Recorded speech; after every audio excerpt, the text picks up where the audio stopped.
Assalamualaikum warahmatullahi wabarakatuh. Eh, Baiklah, kami dari kelompok 5 akan mempresentasikan hasil diskusi kami tentang materi administrasi sarana dan prasarana.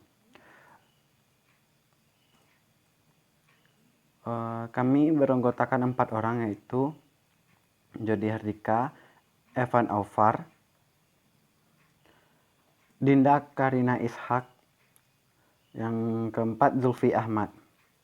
Baiklah, kita langsung saja masuk kepada materi pertama, yaitu konsep dasar administrasi sarana dan prasarana. Pengertian administrasi sarana dan prasarana. Administrasi sarana dan prasarana pendidikan adalah semua komponen yang secara langsung maupun tidak langsung menunjang jalannya proses pendidikan untuk mencapai tujuan dalam pendidikan itu sendiri. Yang kedua, fungsi administrasi sarana dan prasarana. Yang pertama itu menciptakan kenyamanan. Kedua, menciptakan kepuasan. Yang ketiga, mempercepat proses kerja. Yang keempat, memudahkan proses kerja. Kelima, meningkatkan produktivitas. Yang keenam, hasil lebih berkualitas. Selanjutnya yaitu tujuan administrasi sarana dan prasarana. Tujuan administrasi sarana dan prasarana adalah 1. Mewujudkan situasi dan kondisi sekolah yang baik sebagai lingkungan belajar maupun sebagai kelompok belajar, yang memungkinkan peserta didik untuk mengembangkan kemampuan semaksimal mungkin. Yang kedua, menghilangkan berbagai hambatan yang dapat menghalangi tujuannya terwujudnya interaksi dalam pembelajaran. Yang ketiga, menyediakan dan mengatur fasilitas serta perabot belajar yang mendukung dan memungkinkan siswa belajar sesuai dengan lingkungan, sosial, emosional, dan intelektual siswa dalam pembelajaran. Oke, untuk poin kedua yang berjudul proses administrasi sarana dan prasarana,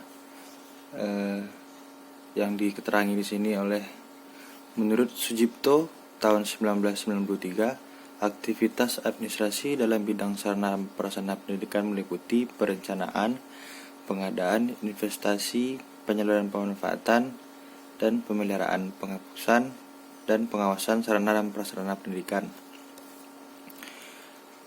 Ada 7 poin.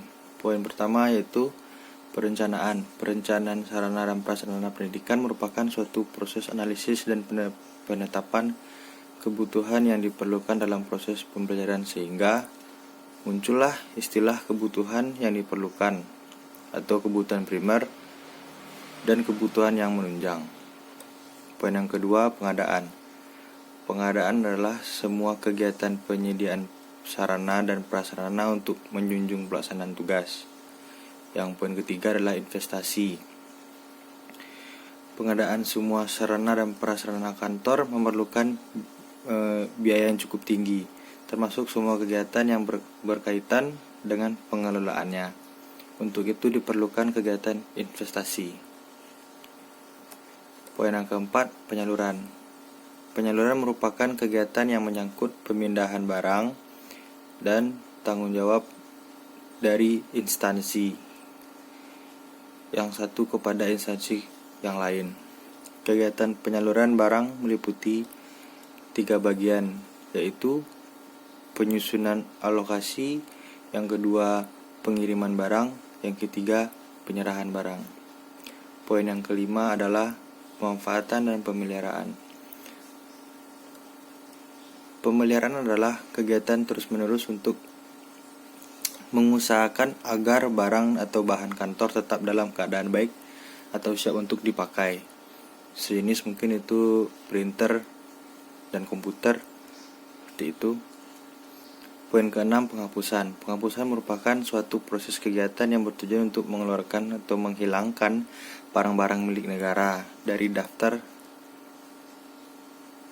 investasi negara berdasarkan peraturan perundang-undangan yang berlaku. Apabila biaya rehabilitasi barang terlalu besar sedangkan ada yang dipakainya terlalu singkat, maka barang tersebut lebih baik tidak dipakai lagi dan dikeluarkan dari daftar investasi. Contoh mungkin printer rusak atau komputer yang sudah rusak gitu. Nomor 7, Poin yang ketujuh, pengawasan. Seluruh kegiatan administrasi sarana dan prasarana pendidikan tidak bisa berjalan sendiri tanpa dikendalikan dan diawasi. Artinya, setiap kegiatan masing-masing akan dimonitoring setiap saat oleh pimpinan organisasi serta diperhatikan kerjasamanya satu sama lain. Sekian. Peran guru dalam administrasi sarana dan prasarana.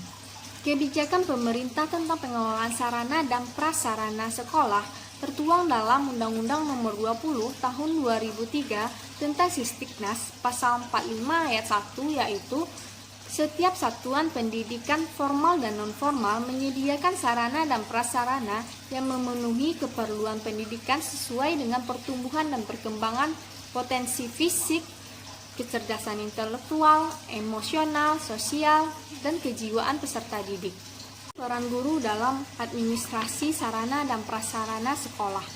Yang pertama, terlibat dalam perencanaan alat bantu pengajaran. Maksudnya di sini adalah guru berperan dalam menyediakan alat bantu pengajaran.